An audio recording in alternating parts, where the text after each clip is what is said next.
இந்த வீடியோவில் நம்ம என்ன பார்க்க போகிறோம்னா ஃபங்க்ஷன்ஸ் பற்றி பார்க்க போகிறோம். ஸோ ஃபங்க்ஷன்ஸ் ஃபஸ்ட்டு ஃபங்க்ஷன்ஸ்னால் என்னன்னு தெரியணும். ஸோ ஃபங்க்ஷன்னா என்னன்னு பார்த்தீங்கன்னா ஒரு செட் ஆஃப் ஸ்டேட்மெண்ட்ஸ் இருக்கும். அந்த செட் ஆஃப் ஸ்டேட்மெண்ட்ஸை நம்ம ரீயூசபிள் ஸ்டேட்மெண்ட் சொல்லலாம். அதாவது அந்த ஸ்டேட்மெண்ட் நமக்கு நிறைய வாட்டி தேவைப்படலாம். அதனால அதை என்ன பண்ணணும்னா ஒரு ஃபங்க்ஷனுக்குள்ளே போட்டு வச்சிடலாம். அந்த ஃபங்க்ஷனுக்குள்ளே போடும்போது அதை எதை வச்சு என்க்ளோஸ் பண்ணோம் அப்படின்னு பார்த்தீங்கன்னா ஒரு கேர்லி ப்ரேசஸ் வச்சு என்க்ளோஸ் பண்ணோம். அதில் ஒரு செட் ஆஃப் ஸ்டேட்மெண்ட்ஸ் இருக்கும். அதை என்ன சொல்லலாம்னா லாஜிக்னு சொல்லலாம். அதை நம்ம எப்போல்லாம் தேவைப்படுதோ அப்படிங்கிறத அதை நம்ம கால் பண்ணி யூஸ் பண்ணிக்கலாம். அந்த ஃபங்க்ஷனை கால் பண்ணி நம்ம எங்கெங்கே தேவைப்படுதோ அங்கங்கே யூஸ் பண்ணிக்கலாம். ஸோ இதில் காமன் டைம் அப்படின்னு என்னென்னு பார்த்தீங்கன்னா ஃபங்க்ஷன் டெஃபினிஷன் அப்படின்னு சொல்லுவாங்க. அடுத்த ஃபங்க்ஷன் ஆர்குமெண்ட் ஆஃப் பேராமீட்டர் அப்படின்னு சொல்லுவாங்க.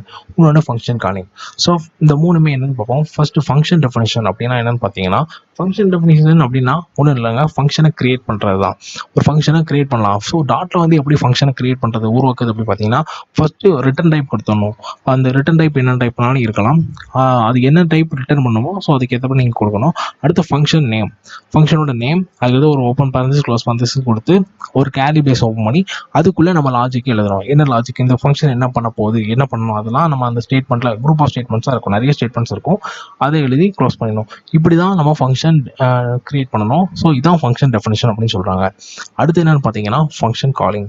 ஒரு கிரியேட் பண்ண ஃபங்க்ஷனை எப்படி நம்ம கால் பண்ணுறது அப்படின்னு பார்த்தீங்கன்னா ஃபஸ்ட்டு ஒரு மெயின் ஃபங்க்ஷன் கிரியேட் பண்ணிக்கணும். அந்த மெயின் ஃபங்க்ஷனில் அதாவது மெயின் ஃபங்க்ஷனில் அந்த ஃபங்க்ஷன் நேமை கால் பண்ணிட்டோன்னா அந்த ஃபங்க்ஷன் இங்கே கம்பைலேஷன் ஆகும்போது ஃபங்க்ஷன் கால் ஆயிரும். ஸோ இப்படி தான் ஃபங்க்ஷன் கால் பண்ணணும். அடுத்து என்ன பார்த்தீங்கன்னா argument of parameter. Argument of parameter அப்படின்னா என்னன்னு பார்த்தீங்கன்னா ஃபார் எக்ஸாம்பிள் ஒரு ஃபங்க்ஷன் நம்ம கிரியேட் பண்ணிட்டோம். அந்த ஃபங்க்ஷனுக்கு ஒரு வேல்யூ நம்ம கொடுக்கணும். அது வேறு இடத்துல இருக்கலாம். அந்த வேல்யூவை அந்த ஃபங்க்ஷன் யூஸ் பண்ணி சில வேல்யூ நம்ம கொடுக்கணும் அப்படின்னு நினச்சிங்கன்னா அப்போ அந்த வேல்யூ நம்ம பாஸ் பண்ணணும். அந்த பாஸ் பண்ணக்கூடிய அந்த வேல்யூ எப்படி பாஸ் பண்ணலாம்னா ஆர்குமெண்ட் ஆஃப் பேராமீட்டர் யூஸ் பண்ணி பாஸ் பண்ணலாம். அது எங்கே பாஸ் பண்ணுறது அப்படின்னு பார்த்தீங்கன்னா உங்களோட ரிட்டன் டைப் ஃபங்க்ஷன் நேம் இருக்கும். இப்போது உங்களோட இந்த நேமை நீங்கள் யூஸ் பண்ணி எதாவது பண்ணணும் அப்படின்னு நினச்சிங்கன்னா இப்படி தான் நம்ம வேல்யூ பாஸ் பண்ணணும். டேட்டா டைப் ஆப்ஷனல் தான், கொடுக்கலாம் இல்லை கொடுக்க வேணாம். டேட்டா டைப் நேம், இதை தான் என்ன சொல்கிறோன்னா ஃபங்க்ஷன் ஆர்குமெண்ட் ஆர் பேராமீட்டர் அப்படின்னு சொல்கிறாங்க. இப்படி ஒரு ஃபங்க்ஷனுக்குள்ளே இந்த பேரந்திசிஸ்குள்ளே வேல்யூ பாஸ் பண்ணுறது தான் ஆர்குமெண்ட் ஆஃப் பேராமீட்டர். இதுதான் ஆர்குமெண்ட் ஆஃப் பேராமீட்டர் அப்படின்னு சொல்லுவோம். இப்போ நம்ம என்ன பண்ணலாம்னா அந்த ஃபங்க்ஷன் ஒரு சிம்பிள் ஃபங்க்ஷன் கிரியேட் பண்ணி அதை ஒர்க் பண்ணி பார்ப்போம். இப்போ ஒரு சிம்பிள் ஃபங்க்ஷன் கிரியேட் பண்ணலாம். அதுக்கு என்ன பண்ணலாம், ஒரு மெயின் ஃபங்க்ஷன் ஓப்பன் பண்ணிட்டேன். அதுக்கு மேலே இப்போ அந்த மெயின் ஃபங்க்ஷன் மேலே என்னோட ஃபங்க்ஷன் கிரியேட் பண்ணணும். ஃபஸ்ட்டு ரிட்டன் டைப் கொடுக்கணும். ரிட்டன் டைப் ஃபார் எக்ஸாம்பிள் எதுவுமே ரிட்டர்ன் பண்ணாது அப்படின்னீங்கன்னா நீங்கள் வாய்ட் டைப் அப்படின்னு கொடுக்கலாம். வாய்ட்னா என்ன, நத்திங் அது நத்திங் தான் சொல்லுவாங்க. வாய்ட் எதுவுமே ரிட்டர்ன் பண்ணாது, இது நத்திங் எதுவுமே ரிட்டர்ன் பண்ணா அப்படின்னா நீங்கள் வாய்ட் டைப் கொடுக்கணும். பக்கத்தில் ஃபங்க்ஷன் நேம் பார்த்தோம் தான். ஃபங்க்ஷன் நேம் ஏதோ ஒரு ஃபங்க்ஷன் வச்சுக்கோங்க. ஃபார் எக்ஸாம்பிள் அலோ அப்படின்னு ஒரு ஃபங்க்ஷன் வச்சுட்டேன். பேரந்திசிஸ் ஓப்பன் பண்ணி இப்போ கேர்லி பேசஸ் ஓப்பன் பண்ணி இப்போ இதில் என்ன பண்ணலாம்னா இப்போ சிம்பிளாக என்ன பண்ணால் இது எதுவுமே ரிட்டர்ன் பண்ணாது அப்படின்னால பிரிண்ட் அப்படின்னு கொடுத்துடலாம். பிரிண்ட் அப்படின்னு கொடுத்துட்டு இதில் என்ன பண்ணலாம்னா அலோ ஃபங்க்ஷன் அப்படின்னு நம்ம பிரிண்ட் பண்ணுவோம். Allow function. இப்போ இதில் ஒரே ஒரு ஸ்டேட்மெண்ட் தான் இருக்குது. அது என்ன ஸ்டேட்மெண்ட் பார்த்தீங்கன்னா ஒரு பிரிண்ட் ஃபங்க்ஷன். இந்த ஃபங்க்ஷனை கால் பண்ணும்போது அலோ ஃபங்க்ஷன் அப்படிங்கிறது பிரிண்ட் ஆகணும். ஸோ அதை நம்ம மெயின் ஃபங்க்ஷனில் அந்த ஃபங்க்ஷனை கால் பண்ணி பார்ப்போம். எப்படின்னா அலோ ஆஃப் செமிகோலன்.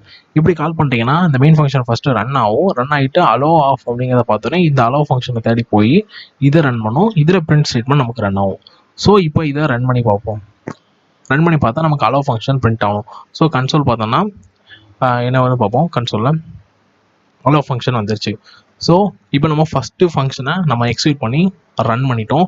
இப்போ இதில் ரிட்டர்ன் டைப் அப்படின்னு ஒன்று பார்த்தோம். அந்த ரிட்டர்ன் டைப் என்னன்னு நமக்கு தெரியணும். ஸோ அதை வச்சு நம்ம என்ன பண்ணலாம்னா ஃபார் எக்ஸாம்பிள் ஒரு ஃபங்க்ஷன் இருக்குது. அந்த ஃபங்க்ஷன் என்ன பண்ணணும்னா ஆட் பண்ணி அதோட ரிசல்ட்டை கொடுக்கும்.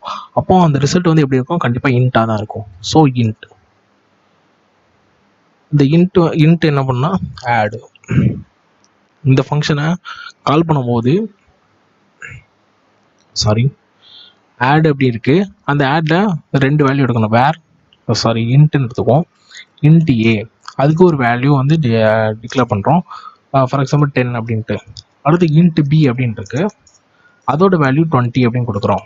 ஸோ இது என்ன பண்ணுன்னா ஒரு வேல்யூவை நம்ம ரிட்டர்ன் பண்ணுறதுக்கு அப்சல்யூட்டாக என்ன பண்ணால் ரிட்டர்ன் கீவேர்ட் யூஸ் பண்ணும். கண்டிப்பாக ரிட்டர்ன் கீவேர்ட் யூஸ் பண்ணுவோம். ரிட்டர்ன் கீவேர்ட் யூஸ் பண்ணிட்டு என்ன வேல்யூ ரிட்டர்ன் பண்ணணுமோ அதை கொடுக்கணும். ஸோ நம்ம ஏயும் பியும் ஆட் பண்ணி கொடுக்கணும். ஸோ அடுத்து இன்னொன்று ஒரு வேரியபிள் கிரியேட் பண்ணிக்கலாம், இன்ட் சி அப்படின்னு சொல்லிட்டு. அதில் என்ன பண்ணலாம்னா ஏ ப்ளஸ் பி அப்படின்னு ஆட் பண்ணிட்டு இந்த சி வேல்யூவை நம்ம ரிட்டர்ன் பண்ணிடலாம். ஸோ சி வேல்யூவை ரிட்டர்ன் பண்ணோம்னா இந்த அடிஷன் 10 + 20 ஆட் ஆகி அதை சியில் ஸ்டோர் ஆகி அந்த சி வந்து நம்ம ரிட்டர்ன் பண்ணுறோம்.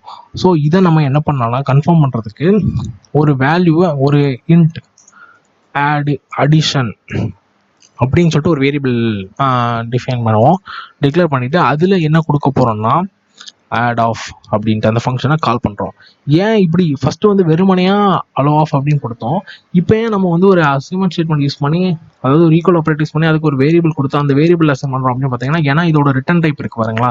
இந்த ரிட்டர்ன் டைப் என்ன பண்ணால் அந்த ஃபங்க்ஷன் ஆடுங்கிற ஃபங்க்ஷன் கால் ஆகும். இப்போ கால் ஆகி ஏ பி இந்த வேல்யூலாம் அசைன் ஆகி ஆப்ரேஷன் நடந்து ப்ளஸ் பண்ணிவிட்டு இந்த சிஏ ரிட்டர்ன் பண்ணுவோம். இந்த சிஏ ரிட்டர்ன் பண்ணுறதை நம்ம எங்கேயாவது அதை வந்து ஸ்டோர் பண்ணி வைக்கணும். ஸோ ஸ்டோர் பண்ணி வைக்க தான் நம்ம ஒரு வேரியபிள் கிரியேட் பண்ணியிருக்கோம். அந்த வேரியபிளை இப்போ ஸ்டோர் பண்ணி வச்சிட்டோம். ஸோ ஸ்டோர் பண்ணிட்டு இப்போ நம்ம பிரிண்ட் பண்ணி பார்த்தோம் அப்படின்னு பார்த்தீங்கன்னா அடிஷனை பிரிண்ட் பண்ணி பார்த்தோம்.